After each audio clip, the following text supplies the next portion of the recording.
बहुत पुराने जमाने की बात है। एक छोटे से गांव के किनारे एक किसान रहता था। उसका नाम करीम था। करीम मेहनती और सीधा साधा आदमी था। सुबह होते ही वो खेतों में चला जाता, मिट्टी जोतता, पानी देता, बीज बोता और देर शाम तक अपने खेत में ही लगा रहता। उसके दिन का सबसे बड़ा सुख यही था कि जमीन उसकी मेहनत का फल लौटाती थी। गांव के लोग उसकी इज्जत करते थे और कहते थे कि करीम जैसा मेहनती आदमी कम मिलता है। लेकिन किस्मत हमेशा एक जैसी नहीं रहती। एक साल ऐसा आया जब बरसात ने धोखा दे दिया। खेत सूखने लगे, हरे भरे पौधे मुरझा गए और गांव वालों की उम्मीदें टूटने लगी। उसी साल करीम भी बहुत परेशान था। वो बार बार आसमान की तरफ देखता और सोचता, अल्लाह मालिक है, जब देगा तो भरपूर देगा, मुझे तो मेहनत करनी है। करीम के खेत के पास घना जंगल था। उसी जंगल में एक गीदड़ रहता था। यह गीदड़ दूसरों जैसा साधारण नहीं था। वो बहुत चालाक था। उसकी फितरत ही ऐसी थी कि मेहनत करने से जी चुराता और हमेशा आसान रास्ता ढूंढता। वो सोचता, हिरण तेज भागते हैं, मुर्गियां इंसानों की निगरानी में रहती हैं। जंगल का शिकार इतना आसान नहीं। क्यों ना कोई ऐसा तरीका ढूंढूं जिसमें बिना मेहनत किए मजा आ जाए। एक रात जब गीदड़ भूख से तड़प रहा था, वो गांव की तरफ निकल आया। घूमते घूमते उसकी नजर करीम की झोपड़ी पर पड़ी। झोपड़ी के बाहर अनाज की कुछ बोरियां रखी हुई थी। गीदड़ की आंखों में चमक आ गई। उसने सोचा, वाह, ये तो तैयार खाना है, मेहनत भी नहीं करनी पड़ेगी। ये किसान दिन रात मेहनत करेगा और मैं आसानी से पेट भरूंगा। उस दिन से गीदड़ की आदत बन गई कि वो रात को चुपके चुपके झोपड़ी के पास आता और बोरी से थोड़ा बहुत अनाज निकाल कर खा जाता। करीम ने एक दिन देखा कि उसकी बोरी का मुंह कटा हुआ है। पहले तो उसने सोचा कि शायद चूहों का काम होगा, मगर अगले दिन फिर वही हाल मिला। अब उसे शक हुआ। उसने जमीन पर नजर डाली और छोटे छोटे पंजों के निशान देखे। ये तो गीदड़ के निशान लगते हैं, उसने सोचा। दूसरी रात उसने निगरानी करने का इरादा किया। वो अंधेरे में झोपड़ी के पीछे छुपकर बैठ गया। आधी रात को सरसराहट हुई। गीदड़ धीरे धीरे बोरी की तरफ बढ़ रहा था। उसने अपने दांत तेज किए और बोरी का मुंह पकड़ने ही वाला था कि अचानक करीम चिल्ला पड़ा, ओए, कौन है? गीदड़ डर के मारे उछल पड़ा। भागना चाहा मगर फिसल गया। करीम ने झटपट एक लकड़ी उठाई और उसके सामने आ खड़ा हुआ। गीदड़ कांपने लगा। करीम ने गुस्से से कहा, अरे बदमाश, मेरी मेहनत का अनाज चुराने आया है। दिन रात मैं खून पसीना बहाता हूं और तू बिना मेहनत सब हजम कर जाएगा। गीदड़ ने तुरंत अपने आंसू निकाल लिए और रोने जैसा चेहरा बनाकर बोला, मालिक, रहमत करो, मैं तो बेचारा भूखा हूं। जंगल में खाने को कुछ नहीं मिलता, मजबूरी में यहां आ गया। तुम इंसान बड़े दिल वाले होते हो, मुझे मारो मत, मैं तो तुम्हारा दोस्त बन सकता हूं। करीम का दिल नरम पड़ गया। उसने लकड़ी नीचे रख दी। ठीक है, उसने कहा, अगर भूख लगी थी तो बता देते, चोरी करना ठीक नहीं। चलो, अब की बार माफ किया, मगर दोबारा चोरी मत करना। गीदड़ ने तुरंत गर्दन झुकाई और बोला, कसम से अब नहीं करूंगा। तुम जैसे भले आदमी से मिलकर मुझे भी सबक मिल गया है। करीम मुस्कुरा दिया। उसे लगा कि शायद ये गीदड़ सचमुच सुधर जाएगा, मगर गीदड़ का मन कहीं और था। वो सोच रहा था, क्या अच्छा मौका है, किसान सीधा साधा है, मुझे यकीन कर लेगा। अगर मैं चालाकी से पेश आऊं तो ये मुझे खुद खिलाएगा। उस रात के बाद गीदड़ अक्सर झोपड़ी के पास आने लगा। पहले तो वो शर्माते हुए आता और खाने को थोड़ा बहुत मांगता। करीम भी दयालु था। वो उसे रोटियों के टुकड़े या दूध दे देता। धीरे धीरे गीदड़ और घुल मिल गया। दिन में भी खेत के पास आकर बैठ जाता। लोग देखते तो हंसते और कहते, अरे देखो, किसान और गीदड़ की दोस्ती हो गई है। करीम को बुरा नहीं लगता। वो सोचता, जानवर भी अल्लाह की मखलूक हैं। अगर मेरी वजह से इसका पेट भरता है तो क्या बुरा है। मगर गीदड़ का लालच बढ़ता गया। अब उसे रोटी के टुकड़ों से संतोष नहीं होता, वो और ज्यादा चाहता। एक दिन गीदड़ बोला, मालिक, ये सूखा पड़ा है, खेत में कुछ खास नहीं होगा, क्यों ना हम दोनों जंगल चलें, वहां शायद कुछ अच्छा मिल जाए। करीम ने हैरानी से कहा, जंगल? मैं तो मेहनत से ही खुश हूं, जंगल में क्यों भटकूं?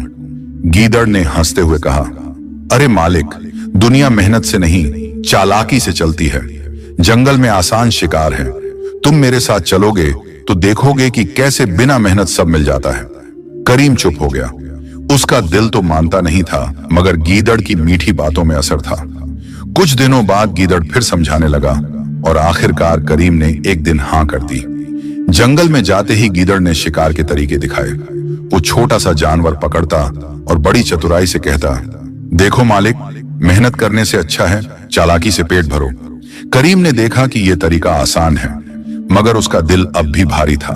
धीरे धीरे करीम का अनाज कम होता गया और गीदड़ का लालच बढ़ता गया।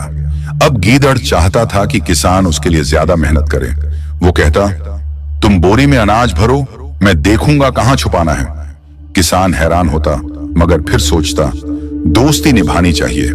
करीम को एहसास नहीं हुआ कि गीदड़ उसकी मेहनत को खा रहा है और उसके भरोसे के साथ खेल रहा है। मगर धीरे धीरे हालात ऐसे बनने लगे कि किसान की जिंदगी मुश्किल में पड़ गई और गीदड़ के पेट में हमेशा दावत रहती। करीम की जिंदगी अब अजीब मोड़ ले चुकी थी। पहले वो सुबह सुबह उठकर पूरे जोश से खेत में काम करता था, मगर अब उसके दिल में सुस्ती और थकान रहने लगी थी। गीदड़ अक्सर उसके कान में मीठी बातें डालता और कहता, मालिक, इतना पसीना बहाने से क्या हासिल? देखो मैं कितनी आसानी से पेट भर लेता हूं, तुम मेरी तरह क्यों नहीं हो जाते? मेहनत करने वाले अक्सर भूखे रहते हैं और चालाक लोग मजे करते हैं। करीम कभी हंस देता, कभी सोच में पड़ जाता। उसका दिल कहता, ये बात गलत है, मेहनत से मिली रोजी ही असली होती है। मगर गीदड़ की बातें उसके दिमाग में घर कर जाती। धीरे धीरे किसान की पुरानी लगन कम होती चली गई। एक दिन गीदड़ ने कहा, मालिक, तुम्हारे पास जो अनाज की बोरियां बची हैं, उन्हें जंगल में ले चलो। वहां मैं उन्हें ऐसे ठिकाने पर रखूंगा कि किसी को भनक भी न लगे। जब भूख लगेगी तुम और मैं मिलकर खा लेंगे। करीम ने सोचा, गांव में तो लोग उधार मांगते रहते हैं, अगर बोरियां जंगल में होंगी तो शायद सुरक्षित रहें। उसने गीदड़ की बात मान ली और 2 बोरियां जंगल में पहुंचा दी। गीदड़ ने बड़ी चालाकी से उन्हें एक गुफा में छुपा दिया। करीम को तसल्ली हुई कि अब उसका अनाज बचा रहेगा, मगर असल में गीदड़ रात को चुपके चुपके उस गुफा में जाता और पेट भरता। दिन में वो भोलेपन से कहता, मालिक, गुफा में सब सुरक्षित है, और रात को दावत उड़ाता। करीम की हालत दिन ब दिन कमजोर होती गई। खेत सूख गए, मेहनत करने का जोश जाता रहा और ऊपर से गांव वालों की बातें सुननी पड़ती। लोग कहते, करीम बदल गया है, पहले मेहनत करता था, अब गीदड़ की संगत में निकम्मा हो गया है। ये बातें सुनकर उसका दिल टूटता, मगर वो गीदड़ को दोस्त मानकर चुप रह जाता। एक रात करीम अचानक गुफा की तरफ गया। उसने सोचा, देखूं तो सही मेरा अनाज कितना बचा है। गुफा में दाखिल होते ही उसने देखा कि बोरी आधी खाली पड़ी है और पास ही गीदड़ आराम से मुंह छाट रहा है। करीम को गुस्सा आया। उसने चिल्लाकर कहा, धोखेबाज, तू मेरा दोस्त बनकर मेरी मेहनत खा रहा है। गीदड़ घबराया, मगर फिर चालाकी से बोला, नहीं मालिक, मैं तो बस छक रहा था कि अनाज खराब ना हो जाए, मैं तुम्हारा भला ही चाहता हूं। करीम चुप हो गया, मगर उसका भरोसा अब हिल चुका था। उसने तय किया कि अब गीदड़ पर नजर रखेगा।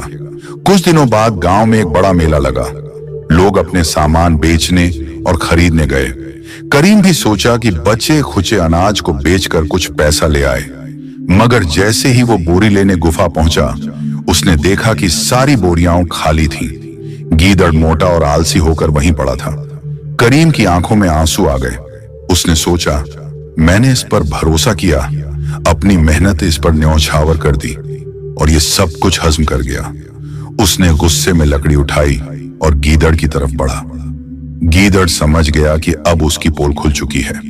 वो फुर्ती से भाग निकला। करीम उसके पीछे दौड़ा, मगर गीदड़ जंगल की झाड़ियों में गुम हो गया। करीम थक कर जमीन पर बैठ गया। उसका दिल टूट चुका था। उसने सोचा, कितनी बड़ी गलती हुई मुझसे। मैंने मेहनत छोड़कर चालाकी पर यकीन किया और इस धोखेबाज जानवर को दोस्त बना लिया। नतीजा ये निकला कि मैं कंगाल हो गया और मेरा सब कुछ लुट गया। गांव लौटकर करीम ने फिर से खेत संभालना शुरू किया। शुरू में मुश्किल थी, मगर धीरे धीरे मेहनत रंग लाने लगी। उसने फिर से जमीन जोती, बीज बोए, और बारिश के दिनों में खेत हरे भरे हो गए। गांव वाले फिर उसकी तारीफ करने लगे। उधर गीदड़ का हाल बुरा था। वो इतना अनाज खाकर आलसी हो चुका था कि शिकार भी नहीं कर पाता। पेट बड़ा हो गया था, भाग नहीं सकता था। एक दिन शिकारी आए और उसने छुपने की कोशिश की, मगर पकड़ लिया गया। लोग कहते हैं कि गीदड़ का अंत बहुत बुरा हुआ। करीम ने इस हादसे से एक बड़ा सबक सीखा। वो अक्सर गांव के बच्चों को बैठाकर कहता, बेटा, मेहनत की कमाई ही असली दौलत है। चालाकी और धोखे से मिला हुआ फायदा हमेशा बर्बादी लाता है। देखो, मैंने गीदड़ पर यकीन किया और सब कुछ खो दिया, मगर जब फिर मेहनत की तो अल्लाह ने बरकत दी। बच्चे उसकी बातें सुनकर सर हिलाते और कहते, हाँ चाचा, मेहनत ही सबसे बड़ी ताकत है। करीम की जिंदगी फिर से पटरी पर आ गई। वो पहले से भी ज्यादा मेहनत करता, मगर अब उसके चेहरे पर संतोष और आंखों में चमक थी। उसे पता था कि धोखे और चालाकी से नहीं, बल्कि सच्चाई और मेहनत से इंसान को असली सुख मिलता है। और यही उस किसान और गीदड़ की कहानी का सबक था कि लालच और धोखा चाहे जितना भी मीठा लगे, उसका नतीजा हमेशा बुरा होता है। मेहनत और सच्चाई की राह मुश्किल लग सकती है, मगर आखिरकार वही इंसान को इज्जत, बरकत और सुकून देती है।